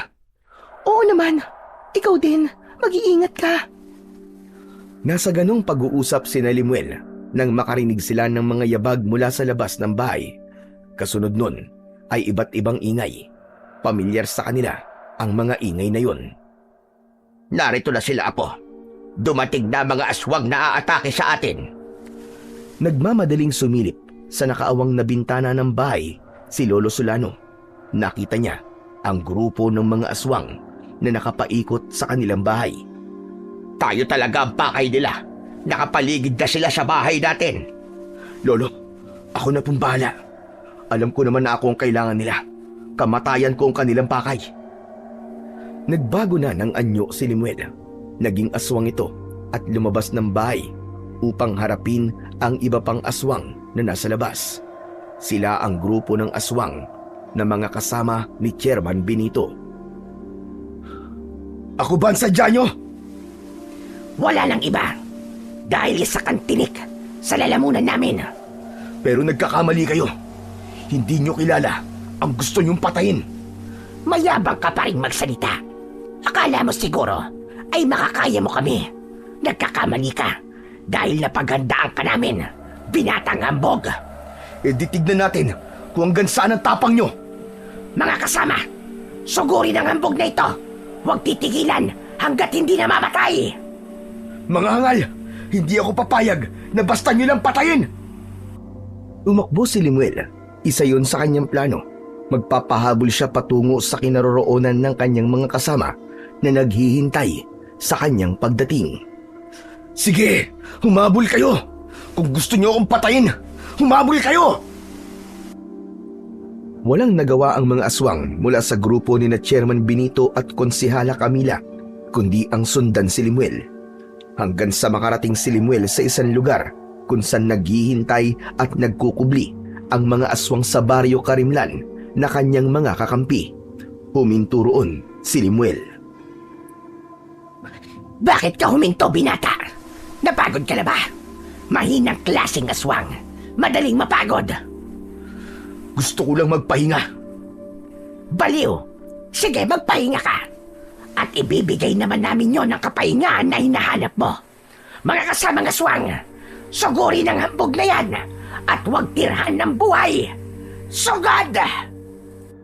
Pagkatapos magbigay ng hudyat bilang pagsugod sa kanyang mga kasamang aswang, ay sinabayan din yun ng sigaw ni Limuel. Mga kasama! Labas na! Natulala ang mga aswang nakakampi ni na Konsehala Camila sa sigaw na yon ni Limuel dahil mula sa mga madidilim at kubling lugar na kinaroroonan nila ay lumitaw ang maraming aswang. Ang bilang nito ay higit doble sa dami ng aswang nakakampi ni na Chairman Benito. Hindi maaari! Napakaraming aswang yan! Sige mga kasama! Sila ang bigyan natin ng kapahingaan! Agad na lumusob ang mga aswang nakakampi ni Limuel. Pinagtulungan nila ang mga aswang na ibig tumapos kay Limuel. Nakita ni Konsehala Camila na hindi magiging parehas ang laban dahil dehado sila sa dami ng mga lumabas na aswang. Mauubos sa mga kasama kong aswang! Hindi maaari!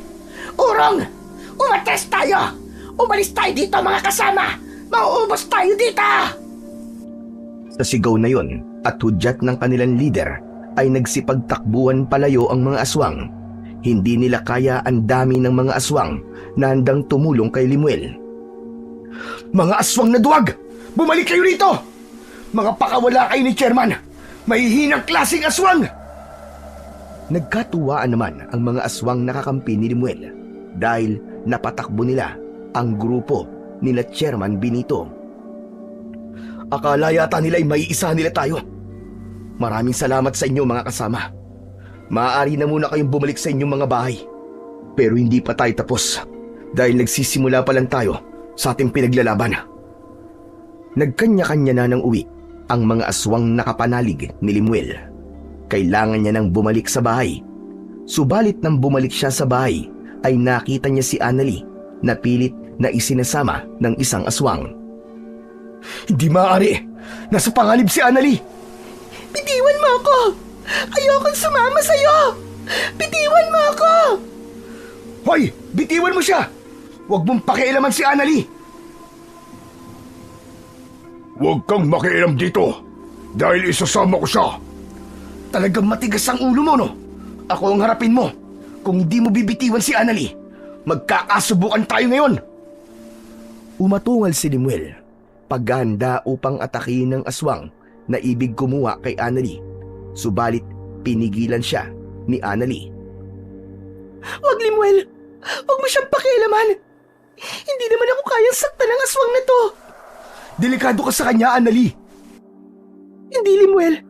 Dahil ang aswang na ito na ibig kumuha sa akin ay ang itay ko, si Chairman Benito. Kaya huwag kang makialam dito, Limuel. Isasama ko pa uwi ang anak ko. Ngayon ay malinaw na sa akin ang lahat, hayop ka. Ikaw nga pala si Chairman Benito, ang nais na magpapatay sa akin. Kung inaakala mong napatay ako ng mga kasama mong aswang, nagkakamali ka. Dahil natakot na sila at nagsipagtakbuhan. Maihina ang mga aswang na isinama mo. Mga duwag! Kahit kailan, talagang hambog ka. May paglalagyan ka rin. Ang mga katulad mong masasama ang may paglalagyan. Gusto na sana kitang patayin ngayon. Pero kahit paano, may respeto pa rin ako sa'yo. Dahil tatay ka ni Annalie.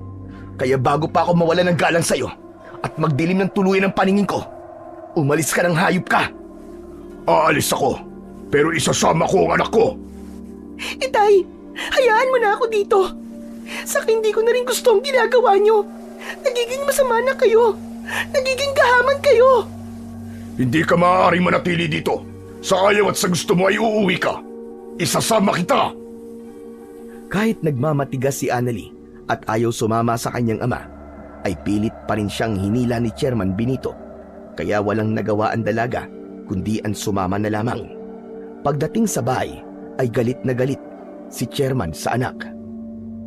Hindi mo na ako binigyan ng kahihiyan.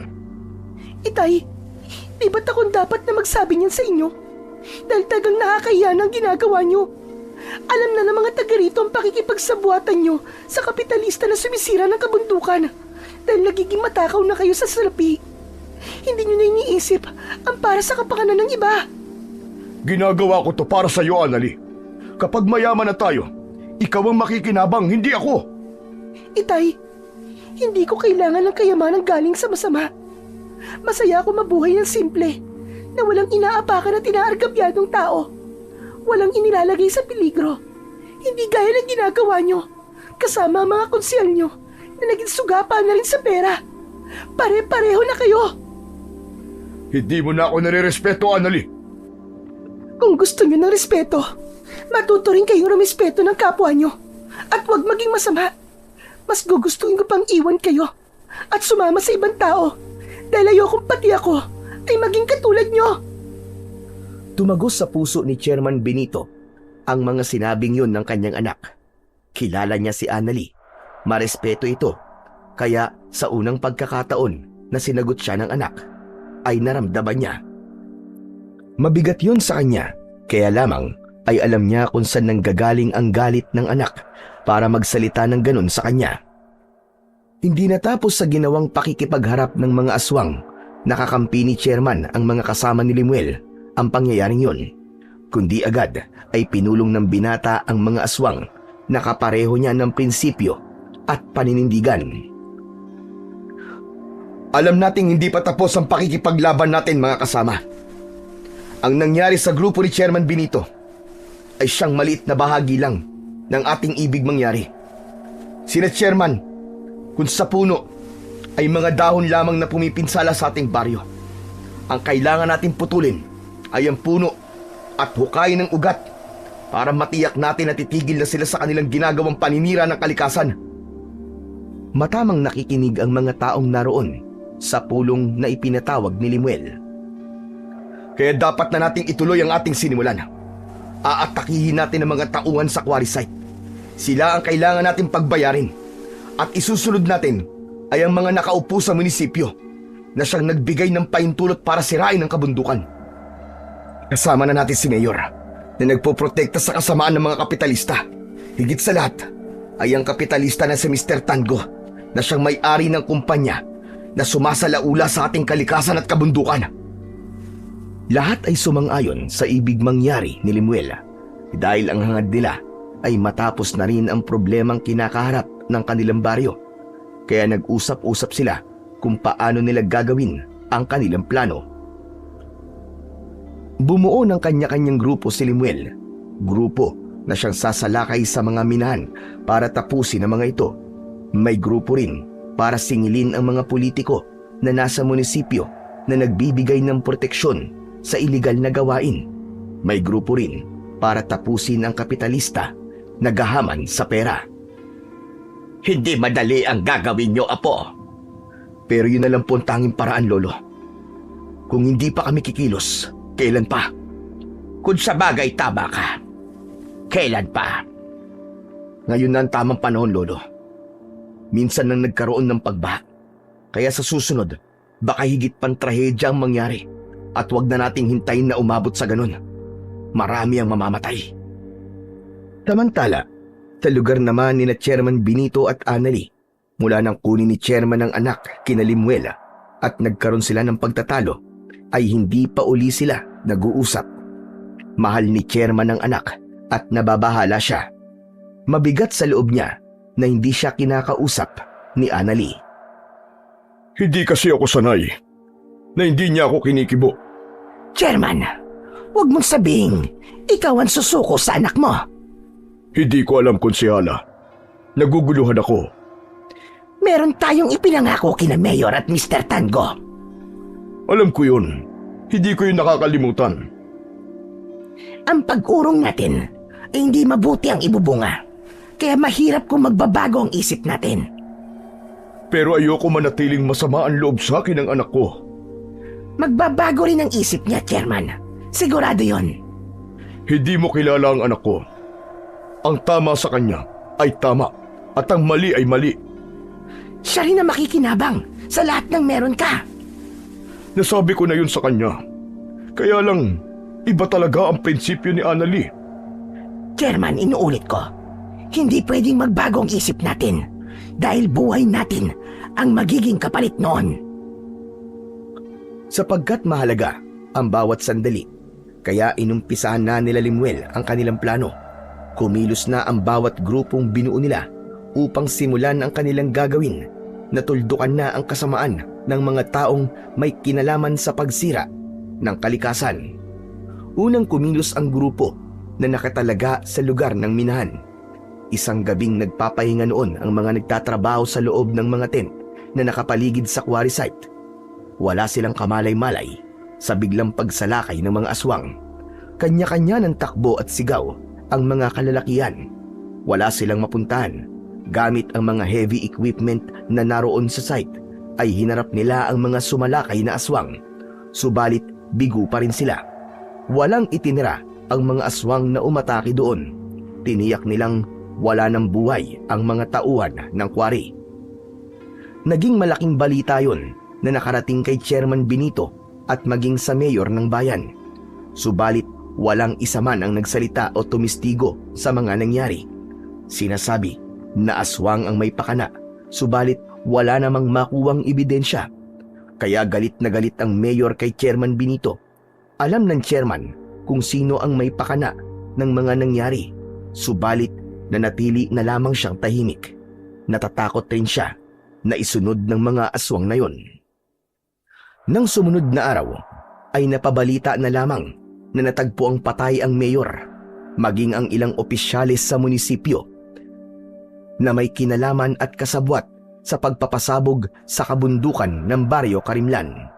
Hindi rin naging malinaw ang dahilan ng pagkamatay ng mga ito. Iba-iba ang paraan ginagawa ng mga aswang upang iligaw din ang mga otoridad. Subalit iisa lamang ang tiyak. Pare-parehong aswang ang gumawa nun mula sa grupong binuo ni Limuel. Ang huling grupo na pinamunuan ni Limuel ay ang kapitalistang si Mr. Tango Ampakay. Agad nilang nalaman ang tirahan nito, kaya isang gabi ay inatake yon ng mga aswang na pinamumunuan ni Limuel. Wakwak ang dibdib at walang puso ang kapitalista nang makita. Ang puso nito ay kinuha at ipinaskil ni Limuel sa plaza ng bayan na may karatolang nakasulat na puso ng taong salot sa lipunan. Naging malaking balita ang sunod-sunod na pag-atake ng mga aswang. Marami ang namatay, subalit ang nakapagtataka ay wala isa man ang nagsumbong. Ibig lamang sabihin, lahat sila ay pumabor sa mga nangyayaring yun. Ang pagwawakas ng mga salot ay tuluyan ng nabigyan ng katuparan, kaya matutuldukan na ang iligal na pagkakwari sa Baryo Karimlan. Samantala, may takot na nakipag-usap si Konsihala Camila kay Chairman Benito. Dito na muna ako sa loob ng barangay, Chairman Benito. At dapat dumito ka rin. Samahan mo ko. Ano ba nangyayari sa'yo, Konsihala? Chairman, alam mo naman yung sunod-sunod na pangyayari. Marami nang pinatay at lahat sila ay may kinalaman sa pagkakwari. Maging si Mr. Tango ay wala na. Mga aswang daw ang pumatay. Malamang, mga kauri nating aswang dito sa baryo ang may kagagawan nun. Kaya dapat siguro, umalis na lamang tayo dito. Hindi, Konsihala. Mananatili tayo dito. Para ano? Para maghintay ng kamatayan natin? Chairman, mahal ko pa ang buhay ko. Ayoko pang mamatay. Teka, Konsihala. Paano mo naman natiyak na isusunod na tayo? Nararamdaman ko yon. At malakas ang kutob ko na si Limuel yon. Siya ang may pakana ng lahat ng ito. Pero hindi mo ba nakikita na wala silang ginawa sa atin? Kahit nang sumugod tayo sa kanila. Kung tutusin, kayang-kaya na nila tayong patayin nun. Pero hinayaan pa rin nilang makatakas tayo Ama kay Tay, dahil hindi kasing sama, gaya ng iniisip niyo si Limuel. Mabuti siyang aswang. Napapakinggan pala ni Annalie ang pag-uusap ni na Chairman Benito at konsehala, kaya nakisali ang dalaga sa pag-uusap ng mga ito. Pero marami na silang pinatay. Dahil yun na lamang ang tanging paraan para mapatigil na ang kanilang kasamaan. Kaya nga isusunod na nila kami. Isusunod na nila kami ni Chairman. Konsehala, kung yun ang iniisip mo, di sige. Yun ang mangyayari sa'yo. Dahil yan ang nasa utak mo. Teka, Annalie, may paraan pa ba para walang masamang mangyari sa amin ng itay mo? Kayo makakasagot ng tanong na yan, konsehala. Katatapos lang mag-almusal ni na Lolo Solano ng umagang yun. Wala na silang anumang pag-aalala dahil tiyak na hindi na sila makakarinig pa ng pagsabog at pagyanig gaya ng dati. Wala nang mga tauhan sa quarry site.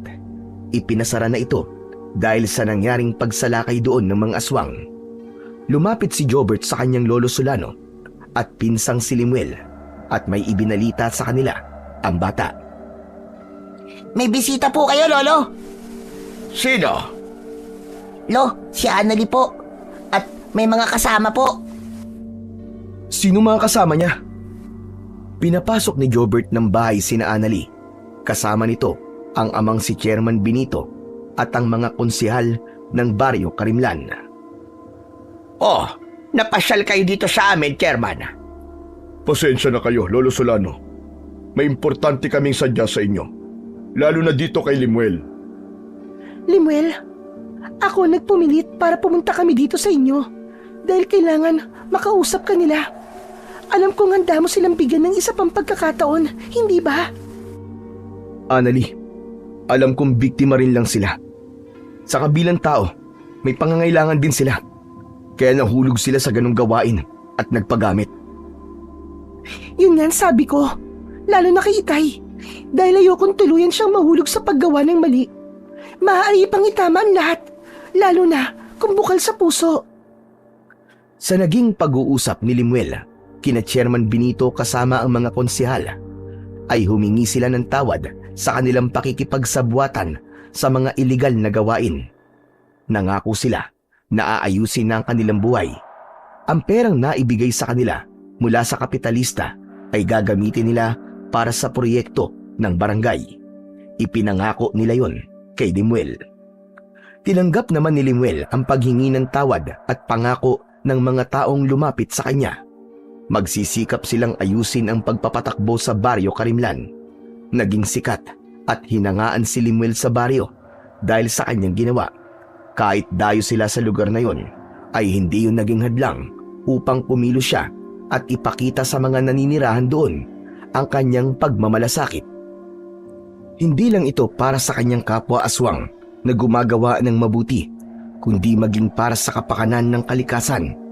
Dahil ang mundo kung saan naroon ang kalikasan ay siyang tirahan ng iba't ibang nilalang na may buhay.